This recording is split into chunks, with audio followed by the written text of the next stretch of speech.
안녕하세요. 주식시마론 권미란입니다. 금요일장 오늘 양대지수 이틀째 상승을 채 이어나가지 못하고 출렁임을 보여주고 있는데요. 다음 주는 또 어떤 변수들이 우리를 기다리고 있을까요? 먼저 금통위가 예정돼 있습니다. 12일에 10월에 금통위가 예정돼 있고요. 여기에서 연 0.75% 금리를 동결할 것으로 전망치가 나오고 있습니다. 그동안 연내 금리 인상을 시사해 왔던 만큼 연내 금리 인상 11월 정도 금통위에서 인상할 가능성이 높겠다는 전망 나오고 있고요. 그리고 미국의 9월 소비자 물가지수 전달과 같은 5.3% 상승 예상됩니다. 14일에는 FOMC 의사록 발표가 있는데요.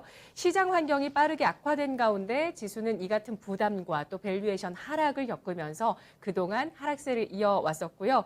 2,900선, 바로 이 선이 코스피 12개월 예상 PER 10배 수준, 지난 2007년 이후에 평균치의 밸류에이션이라 볼 수 있는 10배 수준으로 내려와 있는 시장의 모습입니다. KTB 투자증권에서는 이제 대부분 악재가 노출된 만큼 밸류에이션이 여기서 더 낮아지기는 어려울 것이다 라면서 향후 전략은 위험 관리보다는 조정 시 매집 관점으로 바꿀 시기다라고 이야기를 하고 있는데요. 자, 과연 이 무거운 시장 분위기에서 어떤 포인트와 변수를 주목해야 또 연말 연초에 좀 더 웃을 수 있는 그런 포트를 만들어 나갈 수 있을까요? 오늘 주식시마론에서 여러분을 위한 주제를 준비했습니다. 화면으로 보시죠.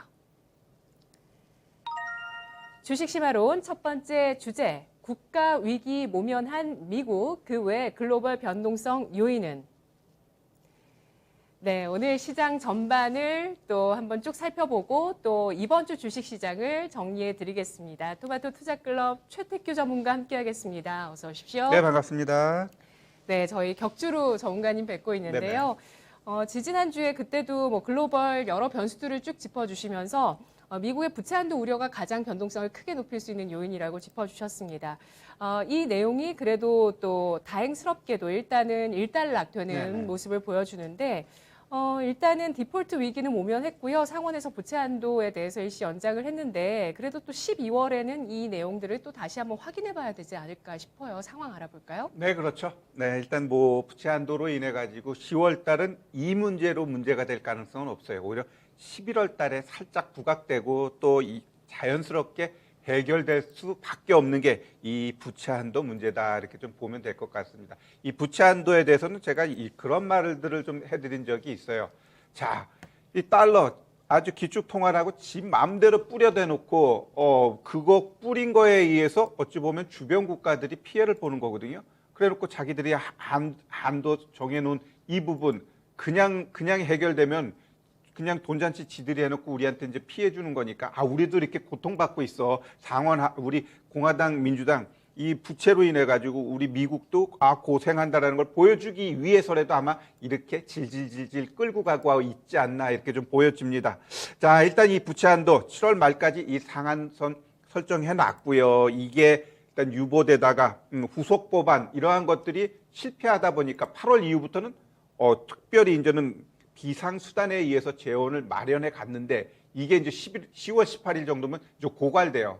그러다 보니까 바이든도 그랬고 재무장관 옐런도 10월 18일 네. 여기까지는 빨리 해결해야 된다라고 이제 전방위적으로 압박을 가하다 보니까 그래도 불행 중 다행으로 일단 공화당 쪽에서 12월까지 유예하자라는 것을 던졌고 민주당도 콜했기 때문에 이 부분에 있어서는 일단 당분간 우리가 걱정 안 해도 될 것 같고요. 일단 우리가 항상 그 주식시장 경제적으로 좀 충격을 받는 게 이제 미국 같은 경우 그 공무원들 정부 셧다운 되는 거 이러한 것들이 많은 파급을 주는데 과거 사례를 봤더니 이제 81년도부터 지금까지 14번이 있었어요.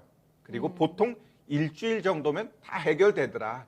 그러니까 이번도 결국은 어느 시점이 될지 모르지만 해결될 거다라고 보시면 되고 가장 이제 치명적이었던 게 이제 2011년도. 그 당시에는 좀 미국 금융위기 이후 많은 문제가 불거지면서 미국 신용등급까지 강등시키면서 막 주가가 18%까지 하락했던 게 그때가 좀 치명적인 충격이었고 그 외에는 아주 소소하게 움직였다라고 우리가 이해하시면 될 것 같습니다. 네, 뭐 지금은 아무리 상황이 만일에 최악을 가더라도 신용등급이 강등될 가능성은 없겠죠? 당연하죠. 네. 만약에 좀 이렇게 문제가 진짜 불거져 버리게 되면 가능성은 있지만 그렇게까지 갈 가능성은 없다. 이렇게 네. 좀 봐야죠. 깔끔하게 좀 해소를 해주고 갔으면 좋았을 텐데 유예가 돼서 아쉬워하시는 전문가분들도 많으시더라고요. 아이 그래야 또 맛이 있는 거예요. 너무 한 번에 팡해져 버리면은 그 다음 게 없잖아요. 주식 시장이라는 게 밀고 당기고 이래야지 작년처럼 그냥 계속 올라가게 되면 우리 주식 투자자분들이 자만하게 돼요. 특히 우리 주린이 분들 지금 잘 생각해 보세요. 작년에 내가 500만 원 갖고 주식해 갖고 한 100만 원 벌었는데 별거 아니네라고 막 많이 들었어요. 그래 놓고 주식 자금은 2천만 원, 3천만 원 넣고 지금 했더니 작년에 100만 원 벌었는데 지금은 500만 원, 1000만 원 마이너스 나고 있어요. 예, 이게 지금 현실이거든요. 예, 주식 시장이 넉넉한 게 아니다라는 걸 다시 한번 지금 보여주고 있지 않나 이렇게 생각됩니다. 네, 알겠습니다. 일단 일시적으로 이 부채 한도에 대해서 증액을 했고요. 또 12월 8일까지로 유예를 했기 때문에 그 이후에 또 미국의 부채 한도 변수, 그 전에도 뭐 관련한 소식은 나올 수 있다는 부분들 계속 점검을 해보셔야 되겠습니다.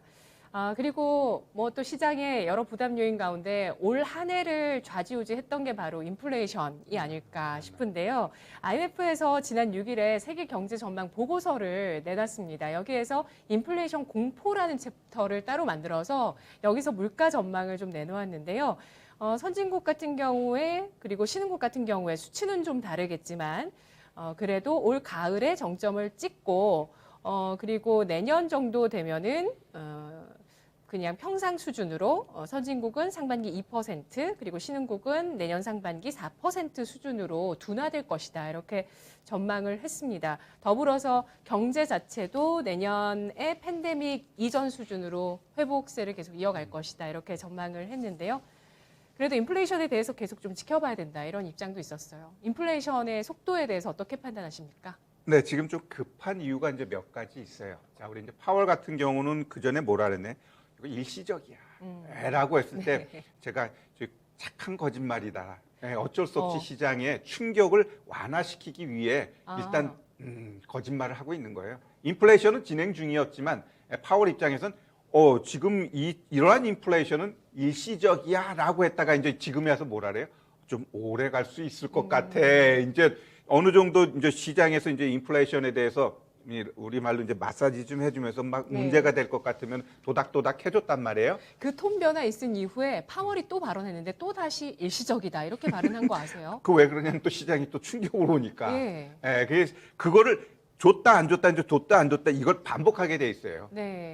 그게 바로 이제 연준 의장의 역할이라고 저는 생각을 해요. 그러면 네. 지금의 이 인플레이션이 왜 문제일까라는 부분에 있어서 제가 이제 4개 차트 한번 갖고 왔는데 보여지나요? 이게 유가, 석탄, 저 봐봐요. 그러면 이제 유가 같은 경우는 거의 이제 $80까지 왔어요. 진짜 작년 초만 해더라도 장중에 마이너스 320%까지 떨어지면서 내가 돈 줄게 유가 좀 석유 좀 가져가세요. 이러한 시절이 엊그저께 같은데 지금 벌써 $80까지 올랐어요. 그러면 네. 유가라는 건 우리 경제에 있어서 굉장히 어찌 보면 30% 이상을 차지할 정도로 물가 상승에 영향이 있는 애인데 얘가 거의 80%까지 왔어요. 그럼 그 다음 이제 석탄 한번 보면 어찌 보면 이제 중국하고 호주와의 이 갈등에 의해서 석탄값이 올라갔다라고도 할 수 있는데 여튼 이 석탄 가격 올라가는 것도 화력 발전이나 이러한 부분에 있어서 분명히 물가 상승의 한 요인이고요. 이 천연가스 같은 경우도 지금 왜 이렇게 올라갈까라고 했을 때 지금 유럽이 문제예요. 지금 풍력 같은 경우 북유럽은 바람이 많이 불거든요. 근데 올해 유독 바람이 안 불었대요. 그래가지고 대체해가지고 해줄 수 있는 게 없어. 그렇다고 해가지고 화력 발전을 하자니 또 뭐랄까 친환경 이런 게 문제가 되다니까 그래도 조금 나은 천연가스 풍기 현상이 일어나면서 이렇게 지금 천연가스 가격이 무지로 올라가고 있어요. 그럼 유가, 석탄, 천연가스 이 동절기가 다가오는데 더더욱 문제가 되면서 어찌 보면은 인플레이션에 가속화할 수 있는 요인들이 좀 세게 올라가고 이렇게 올라갈 때는 어때요? 투기 세력들은 더 위로 바짝 올려버려가지고 아주 네. 끝까지 이제 수익을 내게 돼 있어요.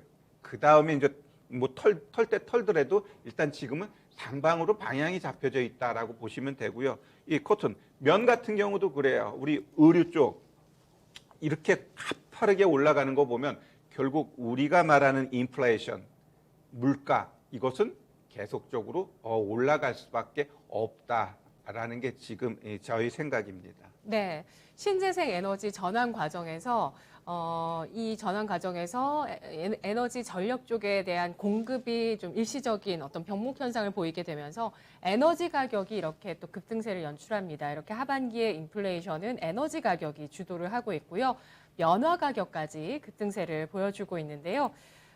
그리고 시장의 또 변수는 바로 돌발 악재였다고도 볼 수 있는 중국의 전력난입니다. 역대급의 전력난이 9월에 있었고요. 중국뿐 아니라 다른 쪽에서도, 다른 나라에서도 전력난이 지금 나오고 있다라는 소식이 있고요. 이렇다 보니까 이렇게 물가 또 경기 둔화에 대한 그런 요인들이 발생하다 보니까 블룸버그에서 이야기를 하고 있어요. 지금 현지 시간 8일에 전 세계 스태그플레이션이 우려된다라고 또 이야기를 합니다. 이 전력난 문제에 대해서는 어떻게 판단을 하실까요? 자, 일단 중국 같은 경우, 인도 같은 경우 지금 전력난이 장난이 아니에요. 그게 근데 우리한테는 너무너무 좋은 게 공기가 너무 맑아요. 맞아요. 그래서 네. 저는 솔직히 이러한 문제가 있는지는 모르겠지만 여튼 중국이 제대로 돌아가지는 않는다라는 것을 저는 봄부터 느꼈어요. 웬만하면 봄에 막 미세먼지라든가 이러한 것들이 피부로 느껴져야 되는데 전혀 없어요. 공기가 굉장히 맑다라는 건 중국의 경제에 돌아가는 게 정상적이지 않다라는 게 코로나 때부터 계속 이어지고 있다라는 겁니다. 자, 그러면 중국 지금 석탄 문제, 호주하고의 갈등 일단은 풀었어요. 풀었는데 지금 중국 자체 내의 석탄 공장들이 어제 뉴스 나왔죠. 호우가 엄청나게 와가지고 탄광의 작업을 못하게 됐고 그게 언제 회복될지 그 기간도 모를 정도라고 합니다. 그만큼 이 중국의 전력난 문제는 분명히 조금 오래 갈 것 같고요. 그러다 보니까 뭐 영국 같은 경우는 또 주유소마다 기름 넣을 수 있는 휘발유가 없다고 그래요. 영국은 휘발유의 난. 아까 네. 얘기했던 유럽 같은 경우는 이제 천연가스의 난. 네. 결국 이러한 것들은 어찌 보면은 그 지도자들이 너무 성급하게 그 친환경 쪽으로 가지 않았나. 준비 없이. 분명히 우리 후대를 위해서는 이러한 친환경 쪽으로 가야 돼요.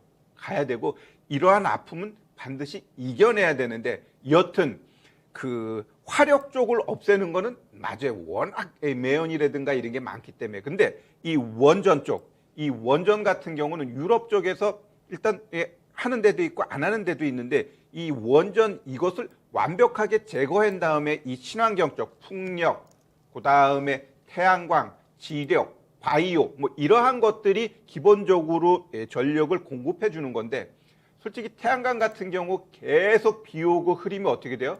그거 거울로밖에 쓸 수 없어요. 그다음에 풍력 같은 경우도 올해같이 이렇게 바람이 안 불 때는 그냥 풍경화 정도? 그 정도 외에 사용할 수 있는 게 아니단 말이에요. 네. 어떻게 바람을 우리가 일으킬 수 있는 부분이 아니기 때문에. 네, 네. 그러다 보니까 그 전력에 있어서 공급의 딜리버리가 안 맞은 거죠. 그것을 대체해 줄 수 있는 게 결국 원자력 쪽인데 이것까지 그냥 뭉개버리면서 그냥 무조건 친환경으로 가니까 이렇게 이제 전력난 이러한 것들이 발생했는데 향후에도 계속해서 이러한 부분은 우리가 좀 고민해야 될 것 같고 해결되지 않는다라면 우리가 네. 그 공급 이런 걸 줄여야죠. 어차피 전력이 부족하다고 한다면 그럼 그런 쪽으로 갈 것인가 아니면 또 좀 이 신재생 이쪽이 조금 더 발전되기 위해서는 이 원전하고 같이 융합하는 모양새가 나타나야 되지 않나 이렇게 좀 보여집니다. 네. 이렇게 올 하반기에 신재생 에너지 쪽으로 전환하는 과정에서 사실 일시적인 유가나 석탄, 천연가스 가격의 상승 가능성을 제기를 해왔었는데 이게 결국에는 전력난으로 인해서 현실화가 됐습니다. 이러한 부분들이 장기화될 수 있는 가능성을 염두에 두면서 시장에 대응할 필요가 있겠는데요.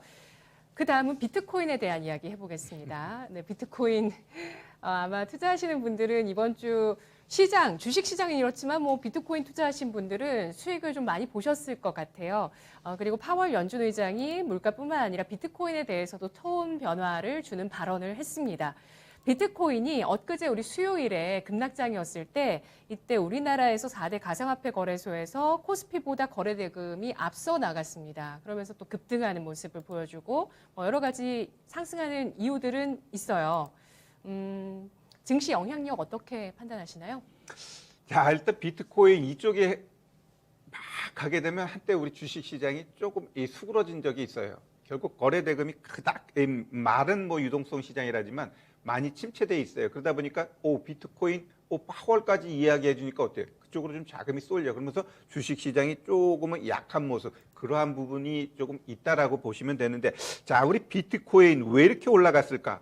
그럼 파월이 왜 10월 2일 날 그러한 이야기를 했을까라는 부분을 우리가 좀 생각해 봐야 될 것 같아요.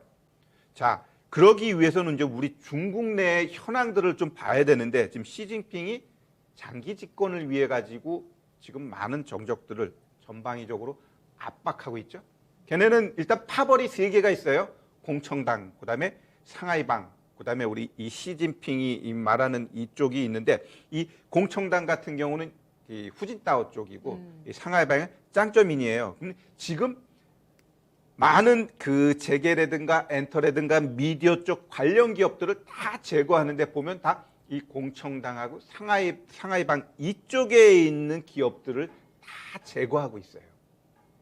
결국 이 시진핑 스스로가 뭔가 계속해서 집권하고 싶다라는 욕망이 굉장히 큰데, 그로 인해서 많은 분열이 일어나고 있고, 그러면 지금 많은 기업들 제거하다 보니까 걔네들은 자금을 외부로 유출시키고 싶은데 일단 은행들 다 막아버렸잖아요. 그럼 그거를 빼나가기 위한 게 가장 쉬운 게 바로 암호화폐거든요. 그러다 보니까 이 암호화폐까지도 너네 거래해? 형사처벌할 거야. 막아버린 거예요. 그래가지고 중국 내에 있는 자금 자체의 유출을 막아버리고자 하는 게 결국 암호화폐에 대한 제재. 저는 이렇게 좀 생각되고요. 결국 이러한 이 암호화폐 제재에 대해서 오히려 또 파월은 우리 비트코인에 대해서 긍정적이야 이런 식으로 발언하면서 결국 미중 간의 갈등 아주 극과 극 평행선을 그어가는 게 이 암호화폐 쪽에서도 나타나고 있다라고 좀 보여집니다. 여튼 미중 간의 갈등 보면은 뭐 될 것도 같으면서도 하는 것 보면 계속 왕왕왕왕 거리고 있기 때문에 이 미중 간의 갈등 향후 어찌 보면 글로벌 경제에 있어서 문제가 될 수 있는 트리거가 될 가능성도 있다라고 보여지는데, 그건 서로 같이 죽자라는 거기 때문에 그렇게 쉽게 될 것 같지는 않지만 항상 조심조심하면서 봐야 될 게 미중 간의 갈등이고요. 결국 이 미중 간의 갈등, 그들이 싸울 때 가장 피해보는 게 결국 우리잖아요. 가장 대표적인 게 우리 2018년도부터 어찌 보면 2020년 3월까지 우리 시장이 계속 계단식으로 2년 이상 하락했던 게 왜 그랬을까? 그 바로 미중 간의 갈등, 그거로 인해서 그 당시에 주식했던 분들 딱 갖고 있으면 단기 트레이딩 아니면 계속해서 물리는 과정이 2년 동안 반복되면서 굉장히 힘들었는데, 거기다가 2020년 3월 코로나로 인해서 더 죽여버리니까 그때만이 손절해갖고 아픔을 느낀 분들이 많아요. 근데 보니까 어때요? 결국 주식시장은 아무리 폭락이 오고 힘들어도 남아있어야 돼요. 하락한다고 도망가게 되면 안 된다라는 거죠. 결국 어때요? 그 이상 올라가잖아요. 그래서 주식시장은 항상 상승하고 하락하게 돼 있어요. 하락할 때 도망가게 되면 절대 주식시장에서 성공 못해요. 하락하더라도 남아가지고 거기서 지혜롭게 이겨내야 됩니다. 그러기 위해서 빚내서 하지 말고 결국 남의 돈 갖고 하게 되면은 못 버텨요. 못 버티니까 그러한 부분 우리가 좀 참고해야 될 것 같네요. 네. 미중 갈등도 주의할 변수로 말씀을 해주셨는데, 일단 간밤에 미국장의 상승이 이틀째 나온 그 배경에도 미중 정상회담이 어쨌든 연내 화상으로 개최가 된다는 점에 대해서 시장이 긍정적으로 반응을 했다, 이런 해석들이 나오고 있고요. 저는 미중보다도 중국과 대만 간의 갈등도 계속 지켜봐야 되지 않을까 싶어요. 어떻게 보시나요? 네, 일단 대만 문제, 일단 미국하고 중국하고 이렇게 또 좀 얘기하는 거 보면 또 대만을 또 별도로 놔야 되나 뭐 이런 식으로. 어쨌거나 저쨌거나 진짜 우리가 과거에 그 국가 간에 이렇게 대화하는 거 보면은 자기한테 이익이 되면 철저하게 배제하게 돼 있습니다. 그러니까 지금은 미국이 대만을 중국을 뭐랄까 견제하기 위해서. 견제하고 기분 나쁘게 하고 막 그러기 위해서 지금 대만을 의야 하지만 네. 결국 미국이 봤을 때 중국이 꼬리 내리고 그래 니네가 하자는 대로 내가 할게 그러면 어떻게 대만은 팽당하게 돼 있습니다. 그거는 진리예요. 그렇기 때문에 어떤 식으로든 이 정답은 없고 결국 미중 간의 갈등에 있어서 얘네들이 잘 조화롭게 가게 되면 대만은 아웃돼 버리는 거고 뭔가 자꾸 불거지게 되면 대만을 미국이 끌어안으면서 자꾸 키워주겠죠. 결국 정답은 제가 봤을 때 그렇게 나갈 것 같습니다. 네. 이번 주에 4일에 중국의 전투기 56대가 대만 방공식별 구역에 침범을 했는데 이게 역대 최고였다고 합니다. 원달러 환율은 계속해서 또 1200원선 앞두고 있는데 1200원선 넘어갈 가능성은 크지 않을 것이다라는 얘기들도 사실 좀 많습니다. 왜냐면은 정말 특별한 위기가 있지 않은 이상은 1200원대는 잘 안 가는 가격대여서 이렇게 얘기들을 많이 하는데요. 자, 그렇다면 첫 번째 이슈 좀 마무리를 한번 해볼까 하는데, 자, 금리에 대한 이야기입니다. 10년물 국채 수익률 지난번에도 뭐 집중 분석도 해주셨지만 그 이후로 계속해서 상승세를 좀 이어나가고 있고요. 그리고 우리나라도 이제 뭐 11월 금리 인상 예정돼 있고 테이퍼링 미국에서 언제 시행할지도 정말 주목하고 있는 사안들입니다. 금리 인상기에 돌입했다고 봐야 되겠죠? 업종 전략 세워주시죠. 네. 금리 인상 이제 점진적으로 갈 수밖에 없죠. 아까 우리가 이 서두에 이야기했던 인플레이션이 계속해서 올라가게 되면 결국 경제 그 물가 상승 이런 것들을 제어하기 위해서라도 금리 올라야 되고요. 또한 향후 경제가 잘못됐을 때 그것을 뭐랄까 도닥여주기 위해서 금리 인하를 또 해줘야 되거든요. 그렇기 때문에 네. 현 시점에서는 금리 인상을 할 수밖에 없다 이렇게 좀 보시면 되는데 제가 차트 하나 좀 보여드릴게요. 이게 10년물 국채 25년짜리 차트인데요. 차트가 좀 나올까요? 계속 올라가더라고요. 오늘 장중에도 뭐 네네네네. 1.6 부근까지 네, 올라갔다. 큰 그림에서 보면 25년 전 보면 이제 거의 7%까지 갔었어요. 그래놓고 어떻게 계단식으로 떨어지고 있어요. 네. 계단식으로 떨어지고 2018년도에 3.2%까지 올라간 그 시점 여기까지 갈 거냐라는 문제인데 네. 제가 봤을 때는 지금 올 초였죠. 올 초에 이제 1.74 여기까지 갔다가 지금 저 버벅대고 있는데. 지금 우리가 이제 시장에서 체크해야 될 부분은 1.4까지는 우리가 경험을 했어요. 경험을 했기 때문에 거기까지 올라간다 해서 주식 시장에 어떤 충격을 주고 그럴 가능성은 없어요. 그래서 오히려 경험하지 않은 1.8 시장에서 말하는 2.0까지 10년물 국채가 가면 단기적인 충격은 있지만 그 2%로 인해 가지고 시장이 그냥 꼬꾸라질 수 있느냐? 그건 아니에요.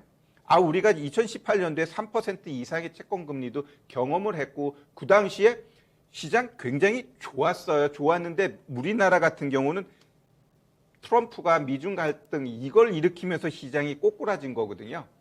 그리고 자꾸 이제는 갈등이 일어나니까 이제 어떻게 돼요? 금리 인하 쪽으로 이제 트럼프가 계속 연준을 압박하고 그럼으로 인해 가지고 이제 채권 금리가 그냥 우두두두두 떨어졌는데 지금 시장에서 분명히 다시 요거를 이제 1년물로 한번 좀 보면요. 1년물로 보면 지금 어때요? 지금은 또 이제 계단식으로 올라가고 있단 말이에요. 올라가고 있기 때문에 지금 1.591까지 왔는데 얘가 또 살짝 또 1.4 보여줬다가 계속해서 이제 계단식으로 올라가면서 우리 4월달, 3월달에 보여줬던 그 고점까지 치고 올라가는 건 내가 시간 문제지 넘어간다라고 보셔야 될 것 같아요. 그러면 거기서 우리가 어떤 종목으로 접근을 하는 게 맞는 거냐라고 했을 때 제가 두 개의 차트를 보여드리도록 하겠습니다. 자, 우리가 이제는 채권 금리가 올라가게 되면 경기 민감주 그래요. 그러면 진짜 그 가장 피크였던 3월, 4월, 5월 이 당시에 주가 흐름을 보면은 결국 현대제철 맨 밑에 거 봐봐요. 5월 11일 날 신고가 만들고 졸졸졸졸 내려왔죠.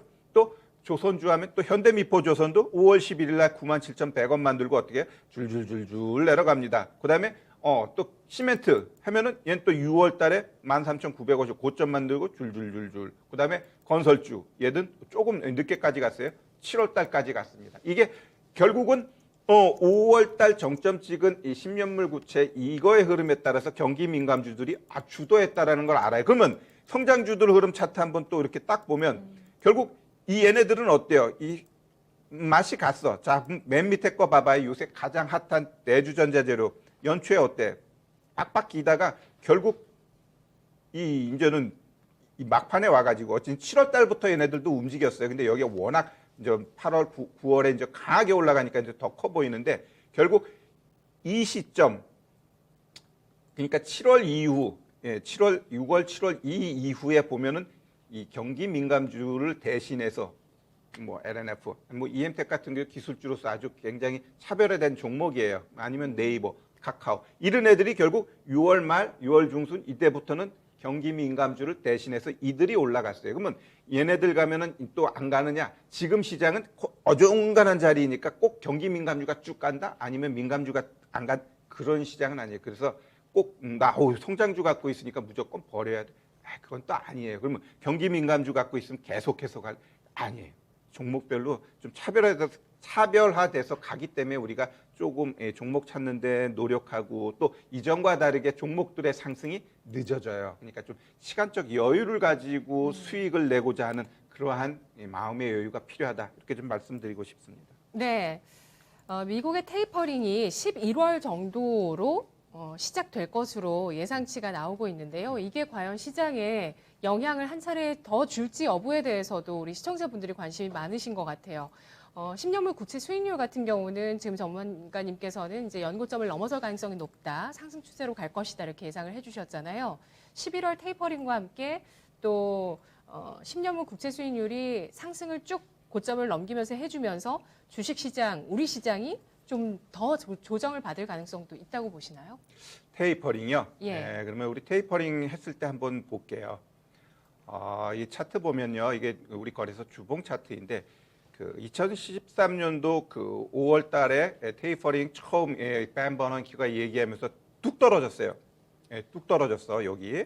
그런데 이 당시에 테이퍼링 얘기해놓고 뚝 떨어진 다음에 결국에는 또 쭉쭉쭉쭉 올라가죠. 쭉쭉쭉 올라가고 이때부터 이제 테이퍼링 시작했어요.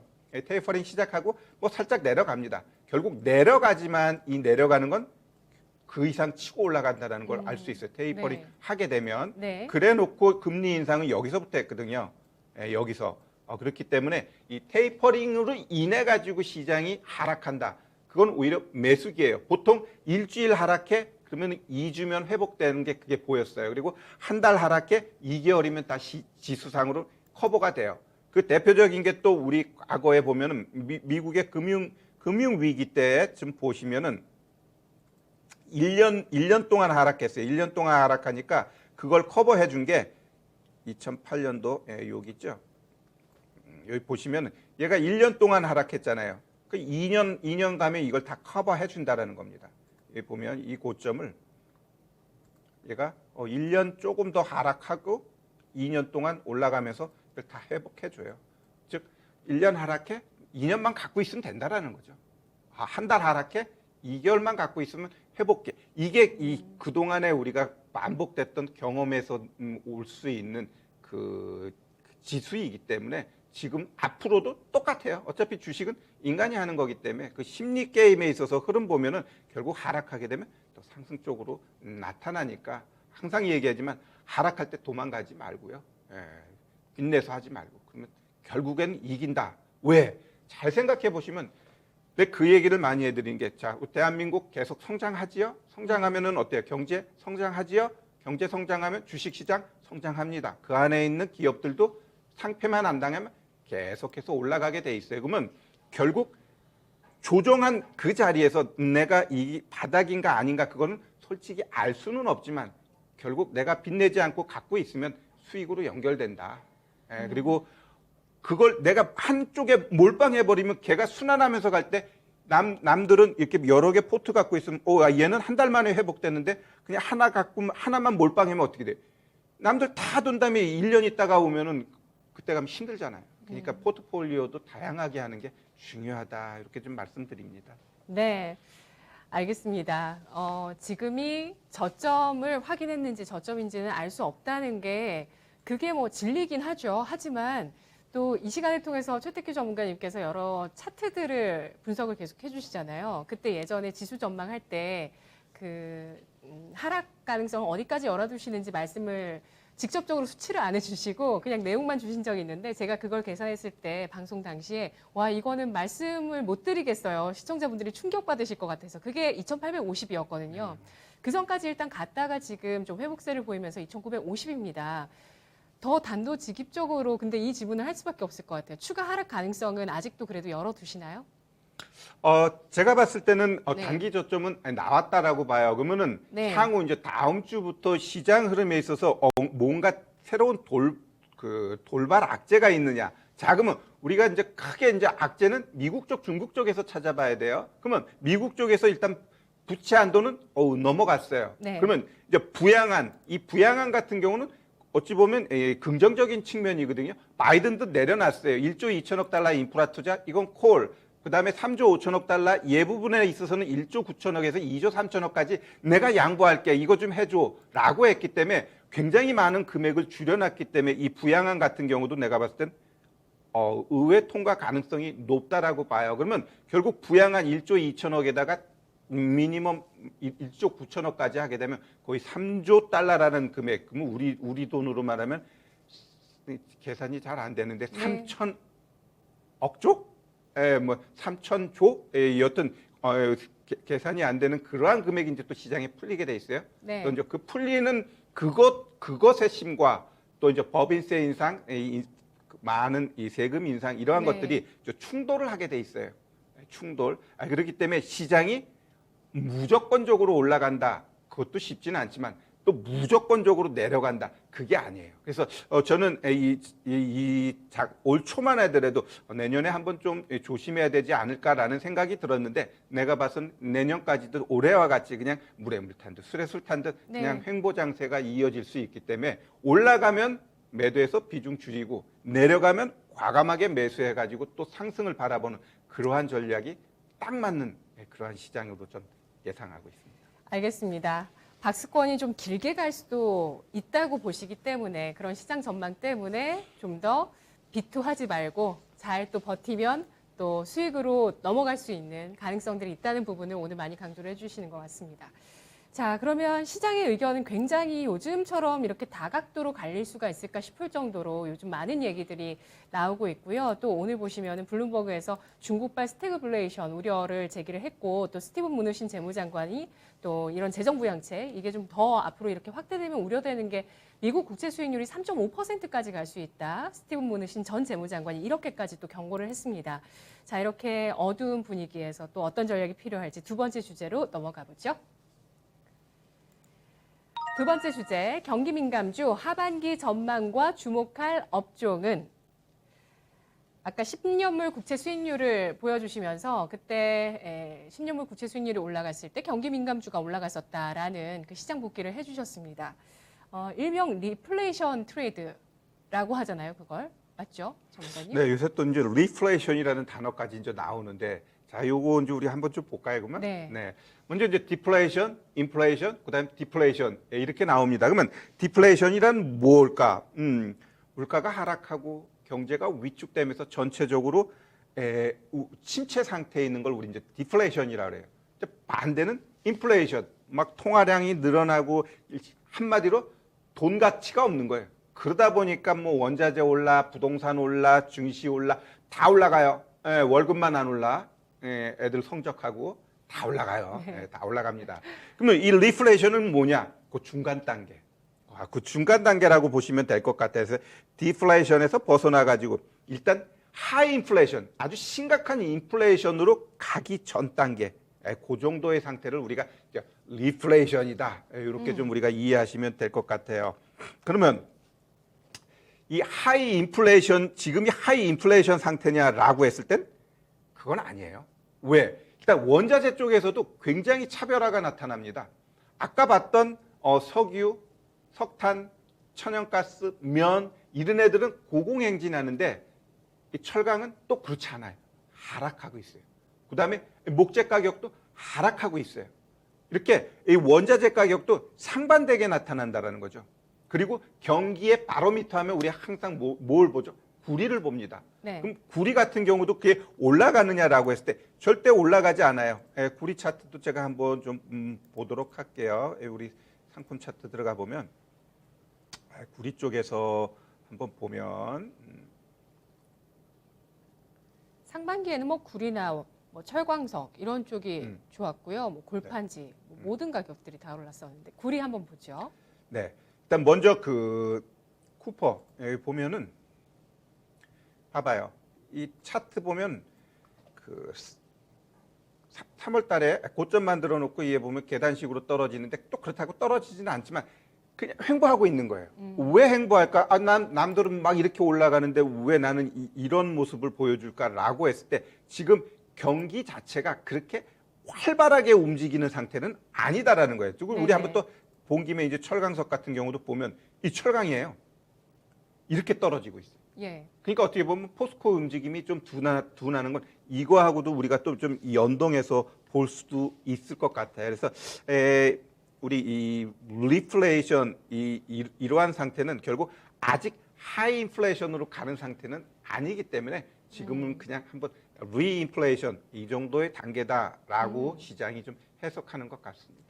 네, 경기 민감주 가운데서도 특히 이런 원자재 관련한 쪽들이 가는 장은 리플레이션 장세가 아니라 인플레이션 장세군요. 네네 예, 그렇게 보셔도 리플레이션 장세는 뚜렷한 색을 잡기 어려운 그런 장세다라고 설명을 해주셨습니다. 미국 10년물 국채 수익률 아까 뭐 전망을 해주셨는데 전 고점 수준까지는 큰 시장에 영향은 없을 것이고 뭐 1.8, 2% 넘어가면 시장 반응이 있을 것이다라고 하셨는데요. 제가 아까 소개해드렸듯이 스티브 무누신 전 재무장관은 3.5%까지 올라갈 것이다. 재정 부양책이 너무 과도해서 이렇게 전망을 했거든요. 어떻게 생각하세요? 자, 우리 그 10년물 국채하고 주식시장하고의 이 상관관계를 우리가 좀 생각해 보면요. 자, 우리 진짜 올해 주식해가지고 거래소 같은 경우는 올 초 그 지수대가 몇이었냐면은 올해 시작할 때 지수가 잠깐만요. 1월 달에 제가 한번 좀 보면 올해 시작할 때 지수가 2000 시작이 이제 코스피요? 거래소 예. 2154였어요. 예. 작년 거 봤는데 죄송합니다. 작년 거 봤어요. 3천 아니었나요? 2874에서 시작했어요. 예, 예. 2874. 그러면은 그냥 지수 게임에 따르면은 지금 수익이 거의 그냥 그렇죠. 예. 그러면 이 미 10년물 국채 이쪽 채권 쪽에다가 이제 우리가 이제 만약에 2% 3%다. 그러면 큰 우리 기관 외국인들은 몇 천억 몇 조를 한단 말이에요. 그러면 매매 안 하고 그냥 채권만 사도 2% 3% 주는데 애써가지고 1년 동안 했더니 0.2% 수익이야. 이렇게 안 한다라는 거예요. 그렇기 때문에 이 10년물 국채가 올라가가지고 2% 3% 되게 되면은 주식시장이 위축된다라는 게 큰 형님들이 다 채권 쪽으로 가기 때문에 그래요. 머리 써가지고 주식할 필요가 없다라는 거죠. 그리고 S&P 같은 경우도 그 배당 수익률이 1년 1.7% 정도밖에 안 되거든요. 배당 수익률보다 높은 채권이 2% 넘어가 버리게 되면 주식 시장이 자연스럽게 좀 위축되게 돼 있어요. 그래서 그러한 부분 때문에 문우신이 뭐 3.5% 간다 그러면 시장이 좀 경계하는 부분은 분명히 이 자금의 흐름이 바뀌어 버릴 수 있기 때문에 그런 거고 네. 진짜로 그렇게 되게 되면 조심할 필요는 있습니다. 예. 10년물 국채 수익률이 2%를 넘어가면 완전히 확연히 주식보다 채권이 더 매력이 높아진다라고 설명해 주셨는데요. 기관 움직임을 좀 살펴보면은 9월장에 성장주를 팔고 경기 민감주를 샀다고 하는데 어떻게 보셨나요? 일단 뭐 우리 기관들은 뭐랄까 미워요. 일단 우리 시장이 왜 이런 모양새로 갈까라고 했을 때 결국 외국인 안 하죠. 또 우리 기관의 대장이라고 할 수 있는 연기금 진짜 몇몇 종목 이외에는 거의 매도로 일관하고 있어요. 매도로 일관하고 있어. 그러면 우리 개인 투자자들도 지금은 이 작년과 다른 게 많이 물려 있어요. 완전 지쳐버린 거지. 1년 네. 동안에 이렇게 해버리니까 주변에서 보면은 진짜 삼성전자를 거의 8만 8천 원, 9만 원대에 물린 사람들이 기지기수더라고요. 그럼 나한테 연락 오는 게 가겠니? 라고 했을 때 좀 많이 기다려. 이게 답일 것 같아요. 왜? 이 삼성전자에 대해서 철저하게 연기금이 배척하고 있거든요. 그렇다고 하면 이 우리 반도체 갖고 계신 우리 시청자 여러분들을 위한 저희 제안이라고 한다면 반도체 분명히 우리나라 증시 캐파의 최소 20% 이상을 차지해요. 그리고 언제든지 한번 시장의 핵심적인 업종이 된다는 건 어느 누구도 부인 못해요. 근데 그 타이밍이 결국 뭐 1년이 있다 올지 2년이 네. 있다 올지는 모르겠어요. 예. 결국 이 삼성전자 88,000원, 9만원대 갖고 있는 이분들이 손절치고 나가고 지쳐. 내 정말 삼성전자 그쪽에 이제 안 갈 거야. 이런 분위기가 되면 이제 그때 또 올라가요. 그러면서 시장의 중심이 되는 거지. 그럼 그게 되기 위해선 내가 봤을 때는 지금 이 10월 달에 분위기가 안 나타나면 아마 6개월, 1년은 반도체 쪽 섹터 움직임이 그렇게 쉽지는 않을 것 같아요. 왜? 삼성전자 지금 실적 또 굉장히 서프라이즈하게 나왔단 말이에요. 나왔어. 그럼 거기에다가 이재용 부회장이 뭔가를 좀 이렇게 마사지를 해줘야 되는데 그런 게 없어. 그럼 반도체 쪽 섹터 안 가요. 왜? 지금 시장 자체가 모두가 다 가는 섹터가 아니단 말이에요. 특히 이제 10월 달 이번 주 되면 이 여당 그 후보 이제 결정되죠.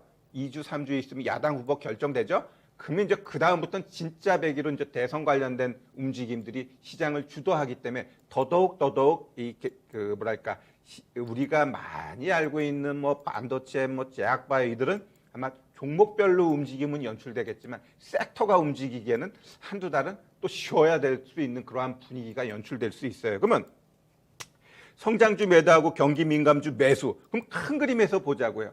큰 그림에서. 그럼 경기 민감주 아까 우리 봤듯이 뭐 조선, 화학, 뭐 시멘트, 건설 이런 쪽.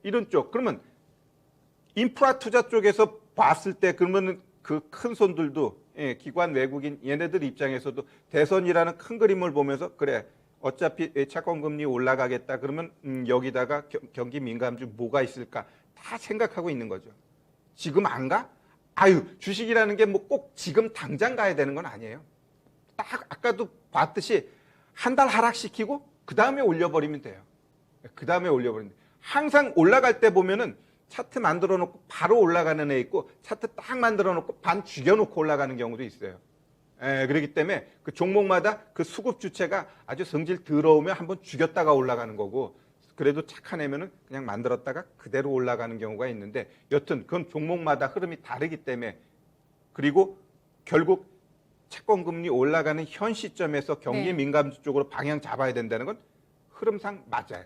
그리고 우리 시청자 여러분도 그쪽으로 방향 잡아야 돼요. 그러면 성장주 갖고 있는 건 어떻게 해요? 그 종목마다 흐름이 있기 때문에 그 종목이 우리 시청자 여러분들이 갖고 있는 종목이 좋은 재료가 있어가지고 떠주길 바라는 거.